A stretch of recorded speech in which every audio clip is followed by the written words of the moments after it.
重要事件真相，掌握政局变化。观众朋友你好，欢迎持续加入新闻大白话，我是主持人谭一文。节目一开始来介绍今天的特别来宾，首先是前立委李胜峰，一轮好，大家好；还有政大外交系教授吴崇涵，一轮好，大家好。好，稍后还有郭正亮哥也会加入我们的节目现场。好，我们先跟大家来报告说今天的国际讯息哦。那主要就是因为在我们的这个邻居菲律宾这边发生了强震，好，就是在台湾时间早上的7点37、38分左右。好，这强震哦是7.8级。好，所以我们也带大家来看一下画面哦，因为菲律宾有多栋的建筑物倒塌，当地一间连锁快餐店的建筑倒塌，产生了大片的灰尘，其中一间高中的2层高校舍哦，在地震当中受损，整个2楼的楼层变形塌下，大批的师生哦在校园外战避。好，那因为呢，这个我们第一岛链哦都是有板块移动的地方哦，所以菲律宾发生了强震。那台湾这边当然也相当的关心，不过因为最近啊，菲律宾的这个强震哦，大家也关心的是微博的热搜。你可以看到啊，因为当时呢还没有下修到7.8级，所以当时是7.9级的地震，微博热搜第一，然后包含是头条热榜也是第一。那菲律宾群岛7.9级在微博热搜上面也是第一，好，全部都很关心。但因为日菲最近呢，还有另外一个地缘政治的话题哦，就是它在我们台湾的东边。这个跟日本来划界，这引发了这个大家的疑虑。不过看起来我们的赖政府相对于是比较保守，也没有做太多的谴责。那反观中国大陆则是出重手，我们看到的就是痛骂日本、菲律宾划界，祸乱亚太。中国大陆的外交部说话了他说他在台湾以东水域展开所谓的特殊海上交通执法行动，出动的是福建与广东两地的海事局、东海航海保障中心跟东海救助局。日菲两国的举动是侵害了中国的主权还有海洋的权益。那除了日菲之外呢，其实现在荷兰的军舰也遭到跟监我们看到荷兰的军舰踩上门，解放军首度的出动神秘武器来反击，有200名的官兵全程遭监控，下场曝光。好，我们仔细看这是在有200名的官兵军舰那解放军对这个军舰来实施驱离，透过主动的电子干扰，让对方的通讯线路数据链、雷达系统陷入瞎子聋子的状态，所以航向行动都会受到影响。舰上的指挥官，包含舰员，都处于极度恐怖的状态。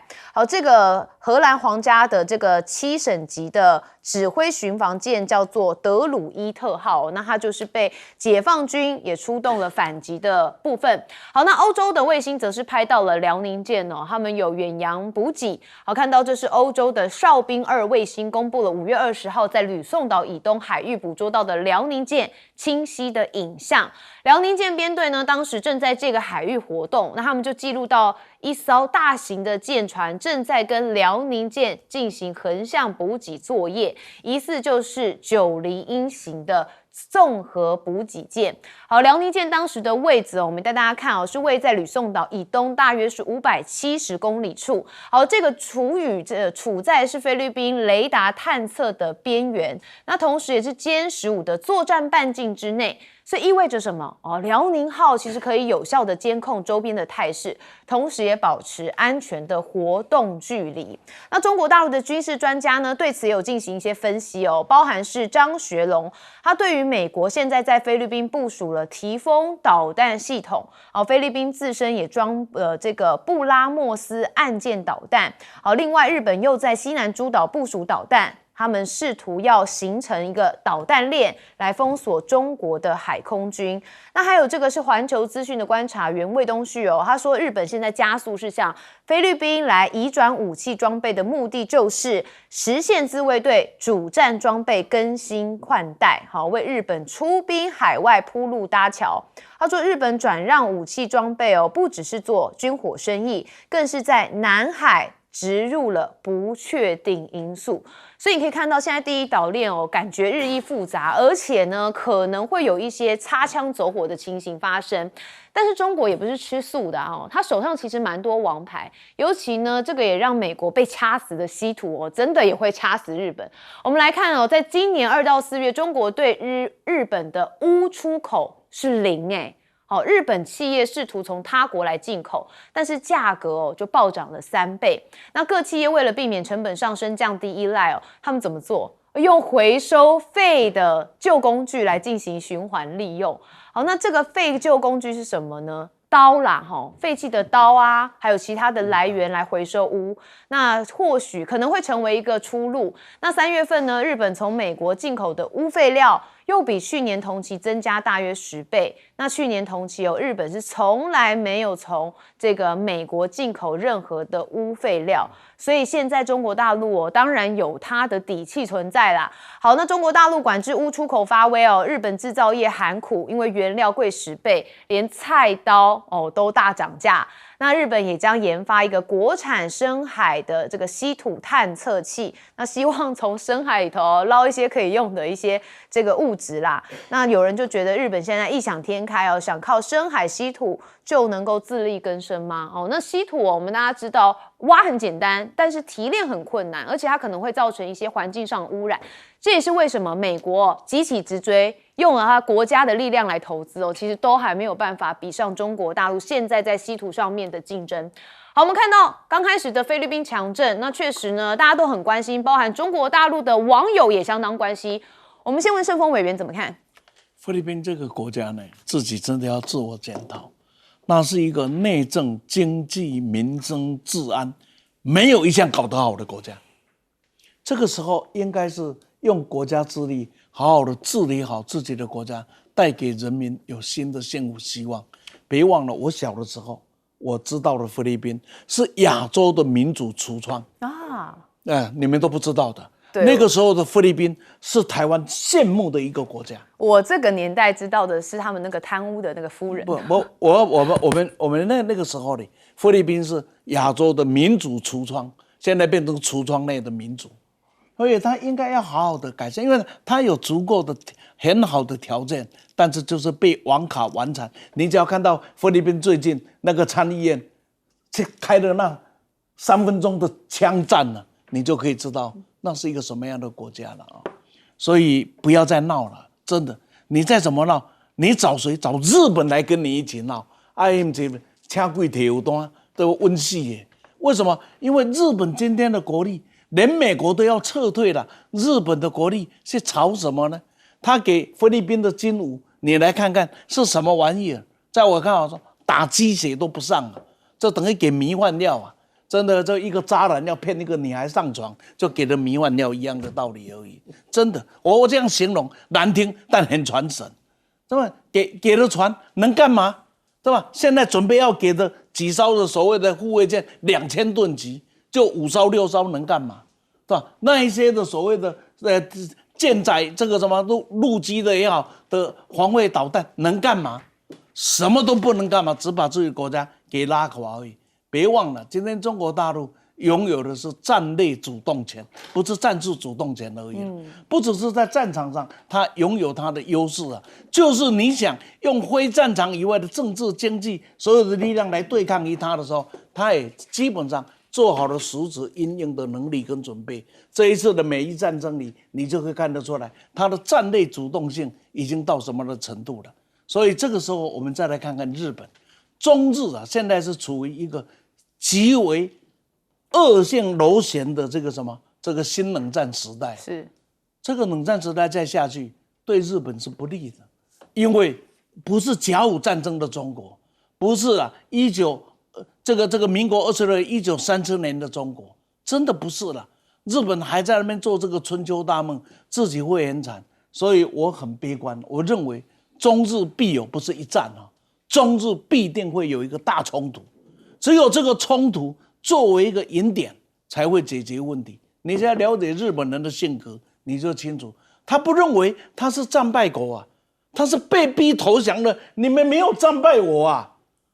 是我被美国打败了，说我服美国，我不服你啊，所以就给他服一次，也服了一次。日本的性格这一点倒海，打了一次以后，他就大哥，他就会乖了。是一个人的个性要把他养成这个样子，对他真的不是一个好事。然后就讲我们刚才在讲巫好了，巫可不可以练？当然可以练了，怎么不能练？问题是你付什么多少的代价去炼制那个钨？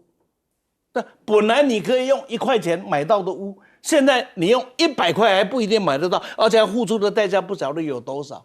所以日本继续走这样的道路啊，真的对他一点帮助都没有。还有呢，像荷兰这些国家是什么？是李特要来表态是吧？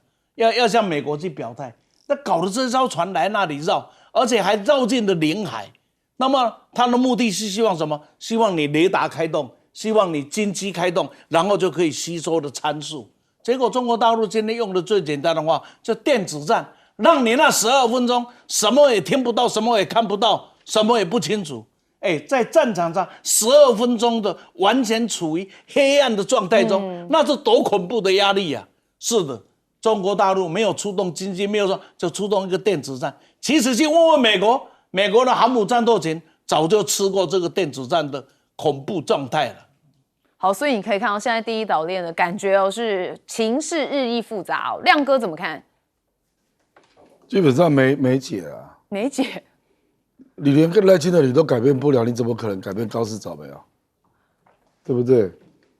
日本认为它不是小国嘛，所以他总要试一试嘛。比如说军费升到2%，现在他内部有一个声音啊，说要比照北约到3.5啊。你看他是要干嘛？我认为日本到最后跟中国就快要杠上之前啊，他内部一定会有很大的声音说要发展核武啊，他保护自己啊。终极的武器就是核武器嘛，他就看到北韩啊。那这个会根据什么逻辑开始变化？就是中国的航母数了。比如中国可能到明年底或者2029就会有第4艘嘛004。那如果到6艘呢？你日本不会紧张啊？那美国认为2035年中国会有9艘航母，那日本怎么办？我认为日本这个国家，就是他一定会一直走下去，走到发现实在是没搞头了，那就算了。那最后一刻就一定发展核武器，就了不起跟你互相毁灭啊，就这样啊。我认为这个国家就是这样了。其实赖清德也很像日本人啊，就都是唯心论的。你去想一想，日本怎么可以打珍珠港？你用生产力来比较，日本怎么会有那个国力打美国啊？那为什么他还是打了？要试试看。他就认为，我如果把你太平洋舰队全毁了，搞不好我还赢呢。赌徒个性哦，你就来跟我投降成和他就会赌一把，他就说我趁那个机会把南洋都占领了，到时候我能源什么都有了，那到时候我不一定会输你美国啊，他搞不好就这样想啊。所以我认为啊，这种国家典型就是唯心论啊，把自己的东西构想的理论非常美好，那就都在等那个机会了。那比如说以我们来看，我们就觉得台独是一点机会都没有，他不相信啊。那这个不是跟日本完全一样？日本的处境再怎么样也没赖清德差啊，赖清德有让步吗？没有啊。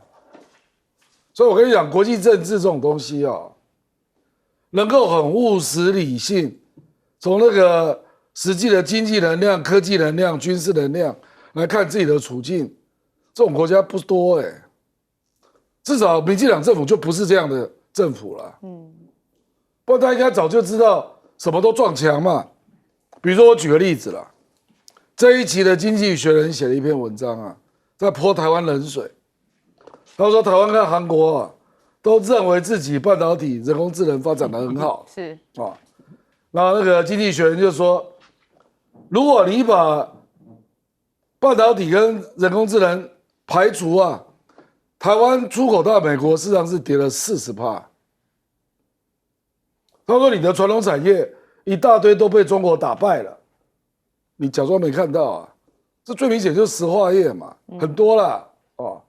他说韩国也是一样的状况，《经济学人》就这一期你可以去看，他说人工智能挡住了那个中国的 shock 了。它的标题叫这样哦，说台湾跟韩国都用人工智能，然后自以为没有受到中国的冲击来掩饰啦哈。人工智能中国大陆当然做输美国嘛，可是其他产业通通都上来了，然后台湾跟韩国都假装没看到，就这样啊。好，所以也可能不是假装没看到，是只看到自己想看到的。对。好，崇涵教授怎么看？我觉得日本在高市的领导下，他想要成为亚洲的一个安全中心点 hub。好，什么？就是美国的代理人，非常严肃的，我们要看这个问题，因为他们看到美国现在有一点战略退缩。退缩之后，那日本可以做的事情更多了。他们一直把自己赋予这个定位，所以为什么之前说美日有一个 EDCA 这个强化协助方案，让美军可以在菲律宾那边4个轮流，日本又去找菲律宾，日本找菲律宾又签了什么？2024年签了双边准入，所以日本想成为这个 hub， 连接菲律宾跟美国，把它成为他们的一个小三边。这点是我们要看清楚，日本跟菲律宾现在要做的是什么。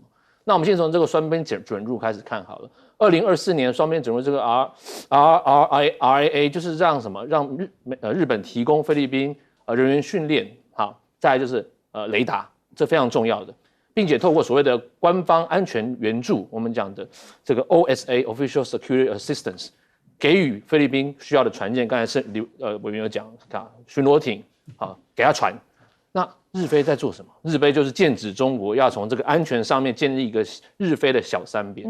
那这个东西我觉得啦，这个未来在这种所谓美日菲小三边上面，日本会扮演很大的角色，包括它代替美国在跟菲律宾在安全上面、经费上啊、人员来往上，它也会作为这个角色。因为毕竟本来我们想的是美日韩。本来是美日韩想要把这个三边做稳，但是韩国人现在不听话哈，李在明不太想要做这个，所以他们就找上了菲律宾。所以我们讲从这个 RAA 的双边准入协定可以看出来，他们接下来要做很多事情。还有什么事情？他们不但从安全上面，现在从法治上面跟海洋上面，他们也要做事情。所以我们才看到今年5月他们去开了那个高峰会嘛，这个海洋高峰会，然后呢在华界5月28号。日本跟菲律宾在高峰会上发表联合声明，正式宣布启动所谓的 EEZ 的划界。这个是非常扯的一个问题。它在我们东边2个国家的专属经济海域有什么交界处，结果没有找台湾来谈。专属经济海域坦白讲，你在海岸国是不可以讲主权，但是你在经济上面你可以去做这些事情，你可以去捕鱼，你可以去资源都可以。最重要的是，除了经济海域上面，底下的大陆棚更重要，因为底下大陆棚会交错，当你交错的时候，签约国可以画中线。今天日菲不但他们谈了，没有找台湾来，请问未来划界我们可不可以划？不能，因为他不要你进来讨论，他只说一个，我们已经不会干涉到第三国，我们的签的协议不会影响到第三国，不对的，这是洗脑文，你要去跟人家谈什么？包括上面经济海域该怎么划，底下的大陆棚交层。你重叠的时候该怎么划？因为那都是国家资源啊，是一个国家不可以这样浪费主权。好，所以这也是大家觉得这赖政府太软弱的一个问题哦。那当然也把话语权拱手让给了对岸。我们休息一下，马上回来。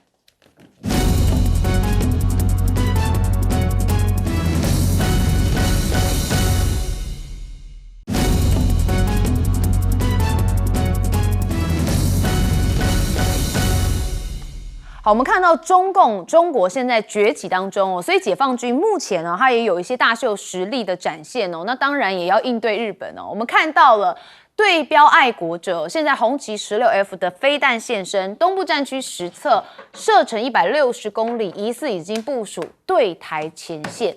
好，这是外媒分析哦，说这款已经部署到面向台湾的第73集团军的新型防空系统，极可能是红旗16F 的中程防空飞弹。它最大的射程会达到160公里，被认为具备跟美军爱国者 PAC-2 系统跟部分PAC-3 系统相近的作战能力。好，显示共军正持续的强化台海方向区域防空跟反飞弹的网络。好，所以我们前一节已经讲到第一岛链现在好像想要抗中连成了一条这个飞弹链。那现在中国大陆当然也有相对的反制作为。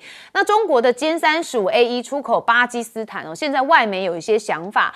好，那他说可能会改写南亚的一些些军力格局。好，这是巴基斯坦空军自己宣布说他们已经跟中方建立有关歼35A1逆踪战机的初步合作机制。外界普遍解读是为未来引进第5代战机来铺路。那分析就指出巴基斯坦现在如果成功取得了歼35A1，就会成为南亚地区首批部署第5代逆踪战机的国家之一。那进一步就会提升他们的空军力量，然后也会对印度造成新的军事压力，所以外媒才会觉得改写了整个南亚的一个军力格局。那中国现在如何不靠窃取成为 F16技术的合法最终用户呢？现在欧亚时报说技术外流其实不一定来自窃取，有时候就是来自长期且制度化的接触。因为华府不是有要求吗？印度要成为印太地区对抗中国的支柱，但同时他又维持巴基斯坦境内最敏感的美制作战体系。他说这不是平衡，而是一种高风险的暴露。所以有分析指出美国将印度定位为印太核心盟友，那一边却又持续提供包含 F16战机升级等关键的作战系统给巴基斯坦，所以等于什么？变相让中国有机会接触到美军的先进作战系统，研究美军怎么打战。所以两面手法、两面刃都是一个问题，所以成为了一个战略缺口。但是呢，现在韩国媒体也特别的报道一件大事就是金正恩他也是 VVIP 超规格来迎接谁呢？习近平好，习近平在今天这个中午左右的时候抵达了北韩，好，数十万人是夹道欢迎。那我们也看到韩联社有特别讲说预料习近平专机抵达平壤国际机场时，金正恩会率领的夫人李学主到场迎接。对于北韩而言，最高领袖亲赴机场接机就是最顶级的外交待遇之一，所以我们讲是 VVIP 超规格。那过去只有少数的重要元首享有此规格。那目前看到了中国跟北韩双方的合作，当然是有一个关键意义嘛。那习近平首访前往朝鲜金正恩强调不弃核武。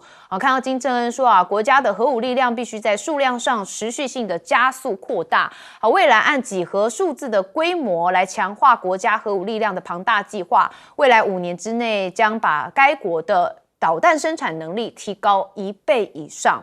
那现在金正恩也要北韩的飞弹产量5年增2.5倍。好，那现在呢，这个军工企业的时候，他就讲到说，我们希望能够提升到2.5倍来满足增加武器的需求。那外界则分析说，北韩最近持续发展洲际弹道飞弹，也大量生产短程的弹道飞弹。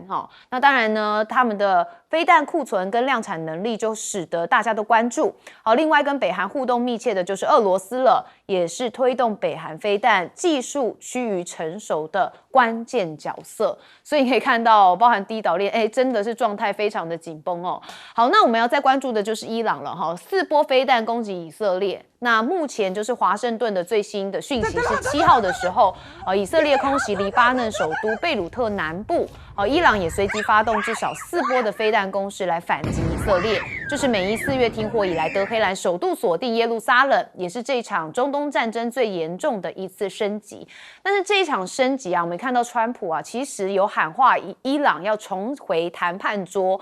那他受访的时候也要求以色列总理纳坦雅胡不要回击啦好，那他就有讲到说纳坦雅胡没得选择说他说的算，只有接受美国跟伊朗谈成的任何协议意图，所有事都是他说的算纳坦雅胡说的不算现在把纳坦雅胡跨了步啦好，才答应川普按兵不动，结果以色列国防军在社群媒体发文证实，其实他们8号稍早也打击了伊朗西部跟中部的目标。好，那这代表什么这个以色列还是反击了所以川普的话马上就被以色列打脸了看到这一场这个中东的战事持续延烧，我觉得还是没有画下一个句点，甚至是连分号都不到。好，我们来看到解放军大秀肌肉这个红旗 16F 的飞弹现身，大家认为是部署对台前线。我们先问亮哥怎么看？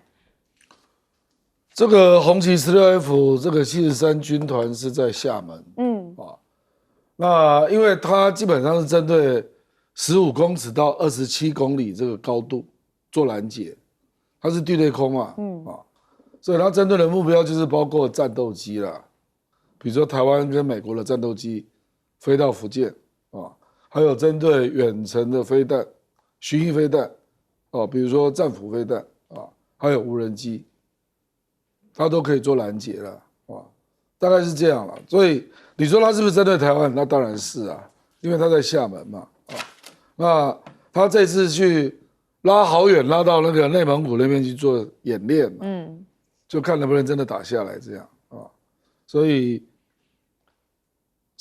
这个大概都是台湾巡弋飞弹应该是针对美国啦，因为美国、日本的西南诸岛也都是布战斧飞弹嘛，那美国的舰载也是战斧飞弹啦所以那个是针对美国啦，那是假设美国有出兵了那当然他要假设台湾有无人机飞到它上空等等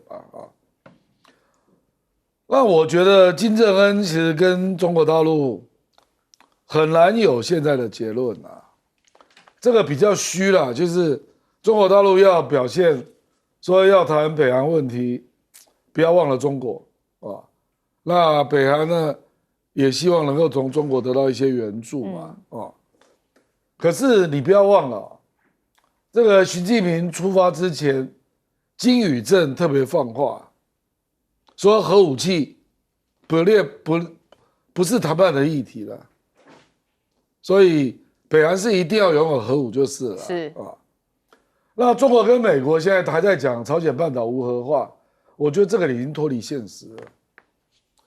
因为北韩现有的核武一般估计是50到90之间你怎么可能走回头路？叫人家放弃。而且如果没有核武器，搞不好金正恩早就被推翻了，他难道不知道吗？所以我是觉得要有进展不容易了。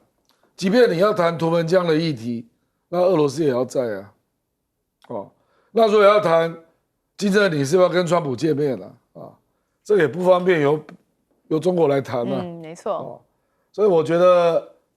基本上他是借中朝友好合作条约到期了，然后去那边表示要延期那如果照这个条约那个是共同防御条约是北韩有事就是北京有事因为当初就是这样签的所以如果他把它延期，那就是表示中国大陆还是深深介入朝鲜半岛的问题。是，对，就是这样。好，顺丰委员怎么看？中国大陆介入朝鲜半岛，不要怀疑，是一定的，因为地缘上太关系了。你只要看朝鲜的历史就知道，在朝鲜的历史里，过去应对的丰臣秀吉的征韩，就是靠着明朝的军队把丰臣秀吉赶回去的。可是到了清末的时候，中国大陆衰败了，整个的朝鲜、日本、俄国跟中国就形成了决定朝鲜命运的3个重要的国家。而且在朝鲜明成皇后的时代里，大英军的时代里，也是一样引进了俄罗斯要来对抗这个日本。那但是对中国的态度就很微妙，既要中国态度，又怕中国的干涉，这个里面是很微妙。那你就要看中韩的关系微妙在哪里，有趣在哪里。韩战先不说，这是铁一起见过的感情了，可是又有一阵子又有点离异。可是呢，当金正恩跟川普要在新加坡见面的时候，你知道金正恩的行程是怎么走的？还记得吗？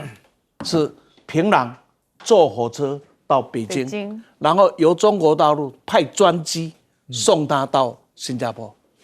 那一个国家到另外一个国家坐一个国家的专机，这个是那个太多意涵了，太多意涵了，也要够信任啊。对，太多意涵了。第二个，他跟川普在越南见面的时候，是列车是从北韩一直开，经过中国大陆到越南的。这是一个你说中韩是一个什么关系？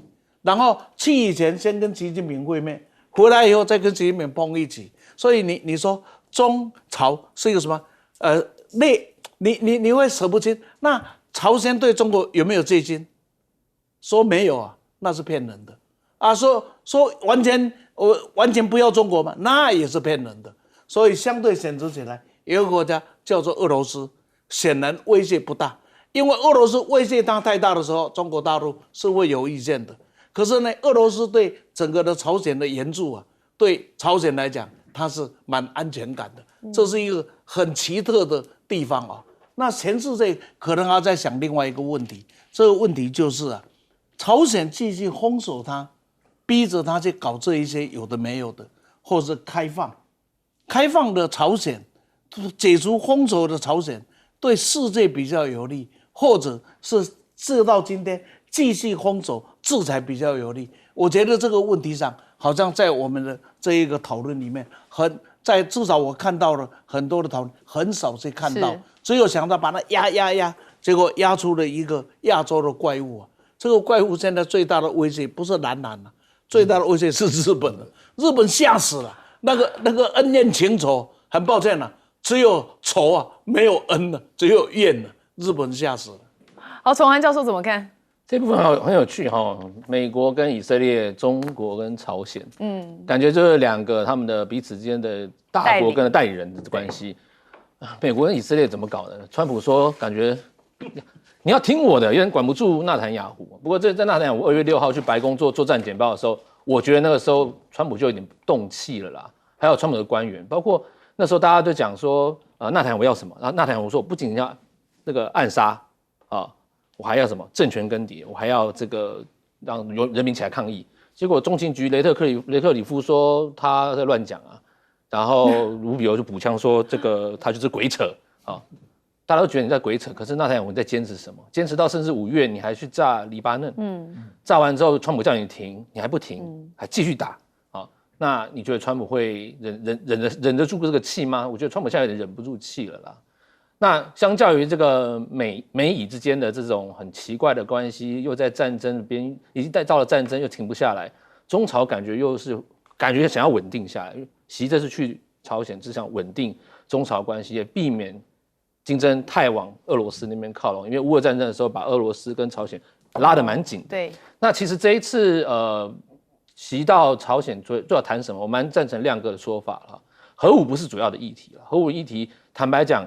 北韩人家说你可能有50到70颗，最多有80颗，但是你有几颗，那个都是可以谈，那也都是核武的核主力啦。那可是人家说大概你有短中程可以打到日本跟韩国的弹道的飞弹，然后还有长程弹道飞弹可能会洲际飞弹可能到美国那哈送18，对不对？那但是北韩现在最需要跟中国合作还是在经贸上面，特别是北韩从2006年被制裁之后，它的经济其实都没有一直好起来，那它的物资非常需要。好，那北韩其实中国其实占了北韩这个说贸易的90%左右。坦白讲，北韩的物资都是中国给他的，特别是油哦，我们讲的食用油、原料油，还有许多货品贸易啊、民生物资，都是从丹东跟新义州这边大概70%哦，中朝之间的贸易70%都从丹东跟新义州这边过去的。所以这一次，我想他们谈的还有一个就是如何促进所谓的边境贸易便捷化，好，还有所谓他们。关闸之间的这个一些程序，还有呢，还有让货运更流畅，我觉得这都是他们想要注重的议题之一。那坦白讲，我觉得习到了朝鲜，当然7年了嘛，哈，7年没有去，我刚才看好像是7年。对，我觉得他还是想要把朝鲜紧紧拉住，毕竟北韩是坦白讲，西方社会对中国中间一个非常重要的，我们讲的 buffer zone， 这个 buffer zone 哈，这缓冲区是非常对中国非常重要的。非常重要。好，所以呢，这个习近平到北韩做什么呢？哦，刚刚我们的专家有给解答了。我们休息一下，马上回来。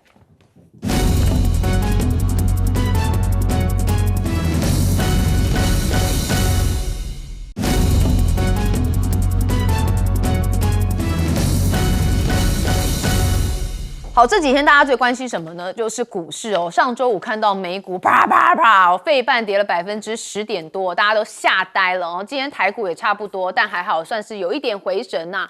那目前也看到美国啊，确实有一个最新的报告，也就是他们劳工部的最新数据显示，到5月底为止啊，首次申请失业救济人数啊，竟然攀升到22.5万人，创下今年2月以来的最高水平。那这个数据呢，高于经济学家的预期，所以反映出劳动市场裁员的情况是略有增加的。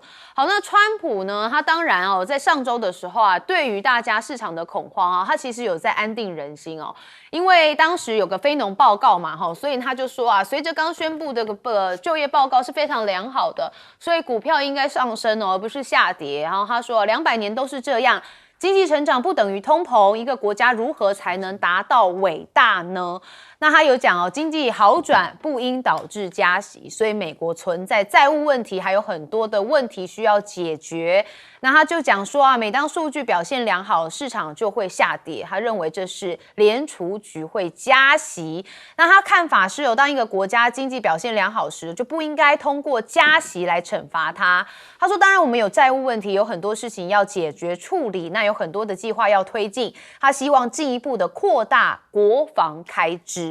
好，那目前因为今年有期中选举那大概剩半年左右，所以呢，川普的铁票仓也被大家在关注。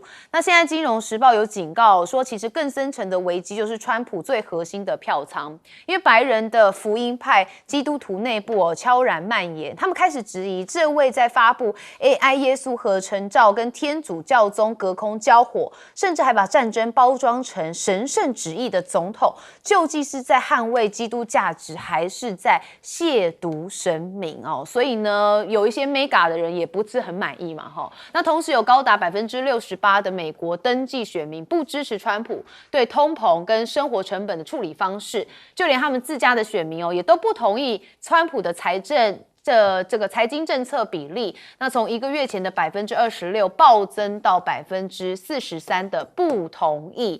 好，那目前美国的资源战也是全面开打，包含从铀矿稀土到管线 ETF 华尔街压住去中国化的能源供应链。那甚至呢，川普也想在整顿后院他把中国的零部件剔除来施压墨西哥。那中国现在 AI 的大型的这个调用量连续6周都是超越美国的。那也有人说大家都以为人才去了美国，结果资料恰恰相反因为根据人力资源情报公司最新资料发现比一场大离职潮正在发生，因为美国正在经历建国以来罕见的人才净流出，但是中国却迎来史无前例的海归回流。好，所以相关数据就发现说美国用高薪其实反而留不住人，中国用产业机会反倒相当吸引人。那现在欧洲也是一个问题，我们看到欧洲议会最大党团的领袖他叫韦伯，他是希望也对中国来采取更强硬的贸易立场，那他就希望保护自己的产业嘛但问题是哪有那么简单我们看到彭博社有说参与会议有一些欧盟官员私下普遍认为，中国如果面对欧盟进一步的收紧贸易政策，就可能会祭出报复措施，所以有必要提前的让欧洲民众了解欧洲贸易摩擦有可能持续升温的风险。好，那电池的制造成本其实比中国还高出30%，所以欧洲的企业持续的敦促欧盟要再次的推迟实施关税政策。那甚至德国的车厂产能过剩也出现危机，那也传出中国车企跟军火商其实有意接手厂房。好，这什么呢？其实就是欧盟中央当然希望能够抗中嘛，所以不希望整个中国的产业进来。好，但是地方或是一些车企他们已经没有办法了总不能让工厂持续是空的，所以他们希望跟中国大陆合作，那就会产生中央跟地方两极的状态啦。那当然地方是希望先活命比较要紧嘛。好，我们看到一开始的这个失业救济金申请创新高，好，那股价的部分当然也是大家关心。我们先问亮哥怎么看？川普显然对通膨是一点感觉都没有，然后有钱人呢，当然没感觉，所以他跟美国基层是脱节的，是，所以这个数据没有错，他就业增加了17.3万所以川普有点哀怨说就业变好，怎么股价暴跌因为人家看的跟你不一样，人家是看说，就业这么好，表示经济还很热所以这个通膨也压不下来，所以大家对升息的忧虑就暴增嘛。事实上，这个新的联准会主席6月18号要上任他是没有要升息的啦。目前我们只看到他在缩表，他就不想升息。可是如果经济还是热的，那降息的空间就是零了。所以他现在有点不知道怎么办，是因为他本来是想降息加上缩表，这样跟川普做交代。对啊，可是现在降息他说不出口啊，经济很热啊，通膨还在，而且川普又干了一件事，他不是用301调查把60个国家增加10到12.5%的关税吗？所以美国的进口成本还在拉高，那物价怎么可能跌呢？而且我还看了一个报告，我这个有点吓一跳，因为美国的电子零组件大部分都是从台湾跟韩国进去的嘛，成本增加了73%，因为台湾跟韩国都在涨价，是7%，呢零组件啊，所以连 AI 也在涨价。因为它必须要用到这一些啊，那个我们零组件一大堆都卖到美国嘛，所以它现在面对的多方的通膨的来源呢，像欧洲已经决定要升息了，大概6月17号就要宣布了，日本也要升息，为什么？因为他们都有能源通膨，他们能源是进口的嘛，美国其实不应该要有能源通膨的。你怎么会美国搞成有能源通膨呢？因为你没有限制，你美国的油商把油卖到国外去啊，所以美国的油就比照国际价格啊，表示你没有管吧？那为什么你没有管？因为那些人都是你的金主嘛。我讲白了就是这样，不能管，不是，而且他的经济知识也管不了。就是说，基本上美国是不应该会有能源通膨的。比起欧洲跟日本啊，像我们台湾就有啊，对不对？那结果呢？你是进口人家的其他的产品，那人家的能源通膨都灌到产品里面去了，所以美国是广义的进口通膨。那这个没有解，因为它很多东西都是进口的。所以一环扣一环嘛，一环扣一环。所以为什么联准这个WASH现在很痛苦，就是这样。因为你没有条件升，你没有条件降息了，对，你降息可能又高涨起来了。好，崇涵教授怎么看？基督教福音派是不是悄悄溜走？哈，我们还是要画一个问号。毕竟，坦白讲，当时川普能赢第一任，我们很多人讲说奇怪，基督教应该是很讨厌他才对，因为他的人设基本上是不符合一个福音派的人设的。但是为什么他可以绑架了共和党，又绑架了福音派？因为大家就觉得，因为福音派与其他们投给了民主党那些支持堕胎、支持同性恋，他们不如支持一个共和党，基本上还是主张家庭价值跟所谓的反堕胎的一个概念，所以他们认为川普可以带领他们。这个是基督教福音派当初最大的一个想法，并不是他们喜欢川普这个人啊。但是我们还是要讲的是，但是当接下来川普在这个宗教上面，他还是牢牢抓紧这个所谓家庭价值，这个反堕胎，但是他整体的经济影响到这些人民或者我们讲的保守人民的时候，还是要去看哦。最近有一本书我觉得蛮好的，叫做被偷走的骄傲，是伯克莱大学叫霍希尔德教授，他特别用了这个我们讲肯塔基州的第5国会选区来做一个访谈，那种6年，这个选区很特别，90年代末期都是投给民主党，但是20年跟16年他们全部翻红，全部投给川普。他们主要发觉就是这些人民在这里因为那边是阿帕兰西山下的一个镇，叫派克维尔镇，那个市应该是啦。那边主要以前是产煤矿，那煤矿替美国在战后带来很多的财富，所以以前讲到那地方大家都很有骄傲的。问题是煤矿采完了，人失业了，那边的人老白男，他们从所谓的骄傲变到了什么羞耻，变到了愤怒。然后呢，他们就把这怪罪在所谓的东西两岸的精英跟美国错误的政策，所以他们把票在2016年跟2020年全部又灌给了共和党。所以路易斯这个肯塔基州，抱歉，肯塔基州第5选区这个地方为什么会由蓝转红，是这个作者非常想要去观察的事情。他也想要知道说，为什么美国的政治这么极化？为什么我们知道这种乡村地区非常传统保守福音派的地方会开始又大量支持川普？我觉得这个是我们在研究美国内政的时候必须要知道的是，第一个，美国政治的极化跟共和党为什么可以这么强，代表说美国内政出现很大的问题，他们的贫穷、失业、毒品、药物滥用，我们讲的是所谓的整体的这个方方面面，让美国传统的中低阶层他们受不了了，所以他们才会全部投给川普。川普在这一块他必须要做得好，如果他做不好，我看那个流浪者之歌是 J.D. Vance， 他也是在写那个肯塔基州这个地方，这个霍希尔德也是在写这个地方，只是他们用2种不同政治视角哦。J.D. Vance 是用共和党的视角在写这个地方，但霍希尔德是用民主党的视角在写这个地方。这个是我们在看美国整个政治在演变的时候是个非常重要的看法。好，确实很特别哈。好，顺风委员怎么看？